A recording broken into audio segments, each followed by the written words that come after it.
Saudara Ferry Ansari yang selalu bawa-bawa nama om gue ya, Om Anwar Usman.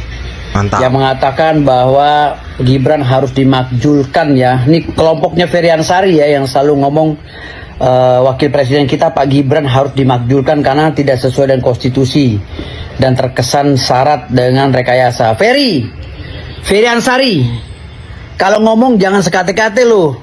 Apalagi nuduh om gue ya, om gue katanya telah bermain hukum dan lain-lain. Di situ di Mahkamah Konstitusi itu ada 9 hakim, ya, ada perwakilan dari DPR, ada perwakilan dari Presiden, ada utusan dari Mahkamah Agung. Lo harus tahu konstruksi hukum Ferry Ansari, jangan asal ngerocos. Sama lo sama Ahmad Kojinuddin rombongan CS tuh, yang gue tantang debat nanti suatu saat. Jadi Gibran itu, ya, sudah sah menjadi presiden, mau ngapain lagi dimakjulkan? Iya. Ada beberapa jenderal Sunarko, Pak Sunarko, ketika di hotel ada beberapa hotel ikut juga dia. Kita sama-sama satu minggu. Gulingkan Jokowi juga Gulingkan bahasanya. Jokowi. Oh. Dan gantungkan Jokowi. Waduh. Jadi gantung, ada yang cerita Fadilah mintanya gantungkan ke Monas. Bang Said Didu ini jubirnya Amin. Ya, tapi nggak usah. Paru Rozi itu tim suksesnya Amin, itu kan fakta aja. Saya menyampaikan fakta, kan nggak usah panik juga. Nggak usah dibawa, itu normal saja. Sama dengan Anda bertahan mempertahankan normal saja. Saya biasa aja menyampaikannya ke publik bahwa ini yang menyampaikan itu tim sukses yang lalu, kan biasa aja juga. Nah, Assalamualaikum warahmatullahi wabarakatuh. Jumpa kembali teman-teman garis idah. Bagaimana kabar kalian? Semoga sehat selalu. Nah, dalam video kali ini kita akan menyimak bagaimana relawan Jokowi membungkam Said Didu, si provokator, orang yang selalu membuat narasi-narasi kebencian kepada Pak Jokowi dan juga Wapres Gibran.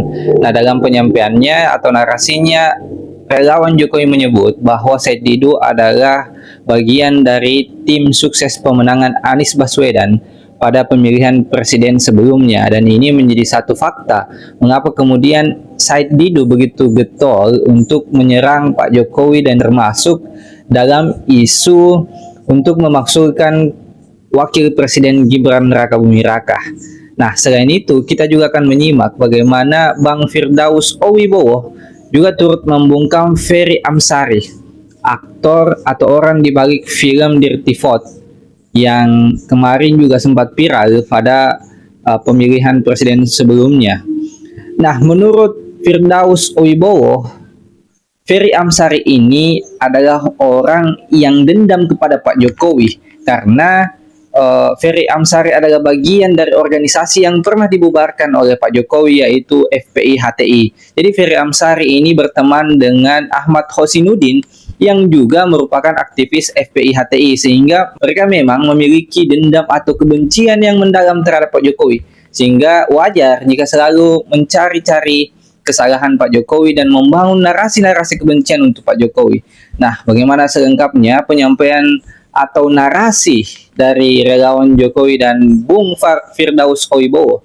Mari kita saksikan bersama-sama dalam video berikut ini. Saudara Ferry Ansari yang selalu bawa-bawa nama om gue ya, Om Anwar Usman.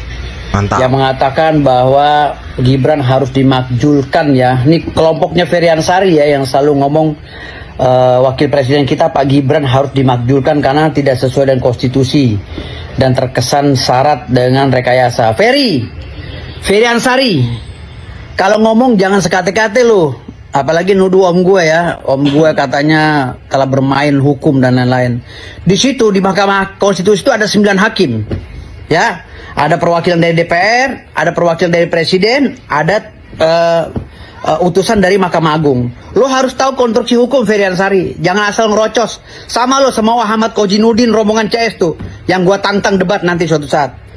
Jadi Gibran itu, ya, sudah sah menjadi presiden, mau ngapain lagi dimakjulkan? Kalau bisa dimakjulkan dengan catatan apabila beliau melanggar ya kedaulatan negara, melanggar undang-undang korupsi, tipikor dan lain-lainnya. Tapi kalau itu tidak ada, susah. Lagian juga ada Undang-Undang Nomor 16 Tahun 2004 tentang oportunitas pasal 35C. Setiap pidana yang dilakukan oleh pejabat publik demi kepentingan umum, jaksa wajib menyampingkan. Gitu. Masih paham dan Bang ada masa Firdaus. tenggang di situ. Kalau lo Ferry Ansari, kalau lo mau gugat, waktu itu tuh sebelum 14 hari harusnya lu gugat. Ya, jangan lu ngoceh-ngoceh sekarang ini sama kayak si Ahmad Kojinudin, koar-koar bahwa Gibran itu tidak layak jadi wapres dan lain-lain. Lu bodoh banget lu semua. Waduh. Lu bodoh banget gitu loh. Pemahaman lu tuh sangat kerdil. Cetek. Iya. Ya. Jangan jadi orang bodoh kita se-Indonesia ini. Harus pintar. Ada 14 hari waktu tenggang ya untuk mengajukan keberatan pada putusan hakim. Ya, kalau memang putusan hakim Mahkamah Konstitusi itu membuat lo tidak berkenan, lo ajukan dong waktu 14 hari lalu. Kalau udah lewat 14 hari, itu dianggap sudah menyetujui, Bos. Ferry Ansari, marilah kita jadi anak-anak bangsa yang cerdas. Jangan bodoh terus. Kapan mau maju? Negara ini udah mau berkembang loh. Pak Prabowo di mana-mana sedang mementingkan rakyat. Keren. Lo ini sebenarnya pesanan dari mana sih? Waduh. Rombongan Ahmad Kojinudin, Ferry Ansari, si siapa Roy Suryo, ya pesanan dari mana sih sebenarnya nih? Kok ada aja gitu loh, pindah habis ijazah palsu pindah lagi ke Gibran pindah lagi ke masalah tambang, masalah kapal dan lain-lain. Lo ini apa ya? Lu semacam kayak penyakit lo, hati lu ada kista. Penyakit. Ya hati ya, lu semua nih ada kista. Ya, yang nggak seneng akan pemerintah Pak Prabowo dan Pak Jokowi. Ya, Ferry Ansari lu gue tantang debat. Termasuk Roy Suryo dan Ahmad Kojinudin, terutama lu ya pengacara yang sok jago. Gua tantang debat lu suatu saat. Ya, termasuk Roy Suryo, Roy Panci, termasuk si Rismon Sianipar. Ya, termasuk Dr. Tifa, termasuk nenek-nenek ompong. Nenek ompong ya kan. Gue tantang debat lu suatu saat ya. Bila perlu Bang Egy Sujana dah, Profesor Egy Sujana gue tantang debat. Ya, masalah ini.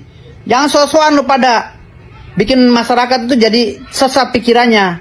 Jadi kelihatan bodoh di Indonesia gara-gara otak sesat lu orang, ya, lihat bodoh nanti. Menurut gue ya, gue duga lu orang punya otak sesat. Baru dugaan gue. Baru dugaan. Nah makanya biar lu nggak dibilang sesat, lu lurusin pikiran lo. Pak, saya bekas tim sukses Prabowo, jadi jangan membawa-bawa itu. Mari kita berpikir saja, kalau sudah menyangkut negara, biarkan saja proses itu berlanjut dengan dengan mekanisme yang ada.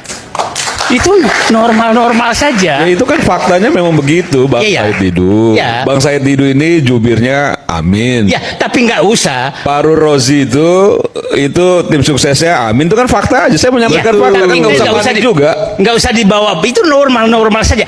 Sama dengan Anda mempertahankan normal saja. Saya Jadi biasa aja menyampaikannya ke publik bahwa ini yang menyampaikan itu tim sukses yang Ya, lalu, kan biasa aja juga. Nah, tapi jangan dianggap bahwa itu suara mereka. Itu Dan suara jangan untuk juga bangsa dan soal negara. pemakzulan akhirnya sudah diklaim di depan bahwa ini kepentingan negara. Duh, Kak, saya bilang. Itu kan perspektifnya Bang Said Didu, kepentingan negara. Boleh nggak saya bicara Gitu dulu? loh. Apa legitimasi yang mau dibangun oleh Purnawirawan yang dalam hal ini Purnawirawan dalam kurung tim sukses dalam Pilpres yang lalu. Tim sukses Sekarang Anies, ini ya kan kita juga jadi rancu ya. Orang bicara manuver politik dibungkus seolah-olah ini bagian dari segmen tertentu, yaitu Purnawirawan, jenderal-jenderal. Tapi kita tahu bahwa ini tim suksesnya Anies misalnya. Yang dalam kontestasi 2024 yang lalu kalah tarungnya. Nah ini bicara politik. Bang Said Didu misalnya, pemerhati media sosial, salah satu juga jubir dalam tim sukses Anies itu gitu. Ada beberapa purnawirawan yang tergabung kemarin, mereka dukung Anies, ada forum juga mereka dukung Anies. Tapi memang beberapa yang petinggi tidak ikut. Itu jujur saja tidak ikut. Tetapi Om Fakulasi itu ikut sampai demo di Patung Kuda, orasi. Paru Rozi, ya kan? Orasi dia adalah gulingkan Jokowi. Oh. Itu rekam jejak beliau. Iya. Ada beberapa jenderal Sunarko. Pak Sunarko, ketika di hotel ada beberapa hotel, ikut juga dia. Kita sama-sama satu nih. Gulingkan Jokowi juga, Gulingkan bangsanya. Jokowi. Oh. Dan gantungkan Jokowi. Waduh. Jadi gantung, ada yang cedera, Fadila. Mintanya gantungkan ke Monas. Oh, Fadila. Yang sekarang sama timnya Setifa. Rizal Fadila maksudnya. Ya. Jadi motivasi mereka itu bukan pejuang untuk rakyat, tapi pejuang untuk barisan sakit hati. Pejuang untuk barisan Sakit hati karena apa? ya kan? Mungkin jabatan tidak diberikan. Ada yang panglima dicopot di tengah jalan. Ada yang menteri, Menteri Agama baru berapa tahun sudah dicopot. Sakit hati. Ada yang 1 hari dicopot. Ada yang mengemis jabatan tidak mendapatkan. Ngemis jabatan. Terus ada juga organisasi dibubarkan, FPHTI dibubarkan. dibubarkan oleh Jokowi. Iya. Sudah tentu pasukannya marah dong bang. Iya, Kojenudin salah satunya ex HTI. Oh, yang pengacara mereka. Yes. Ahmad Kozinudin. Ahmad ya? Kozinudin itu ex HTI. Kozinudin. Aktivis HTI. Itu valid itu ya? Valid bang. HTI mereka itu. HTI. Mereka marah ke Joko Widodo karena organisasi mereka dibubarkan.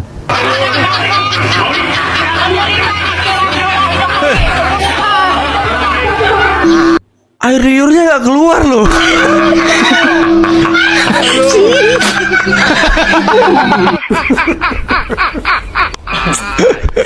Astaga. Ini tiap hari kelakuannya sampah-sampah hati ini semakin aneh-aneh aja gitu. Sampah-sampah HTI ya kan. Sampai kering tuh. Dudanya dipaksa keluar. Nenek goblok. Nenek. Sampai air liurmu tuh jadi darah. Kau paksa keluar untuk menduda itu. Gak akan ada manfaatnya, ya. Kamu ini aduh kasihan banget. Guys, ada nggak keluarga di TikTok ini, kasih tahu dong. Kasihan banget ini. Apa kalian punya keluarga nggak malu seperti ini?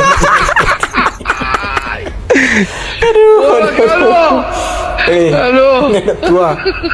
Kamu ingat umur gak sih? Kamu ingat keluar nggak sih? Apa kamu nggak mikir keluargamu? Kalau kamu viral seperti ini, nggak malu keluargamu melihat kelakuanmu seperti itu? Mau aja kamu tuh diperalat sama hati itu. Dasar dulu. Nah, video yang sangat menarik. Bagaimana tanggapan teman-teman Garis Ida terkait dengan video tersebut? Silahkan tulis di kolom komentar. Jangan lupa like, share, serta subscribe jika video ini menarik. Dan sampai jumpa di video berikutnya.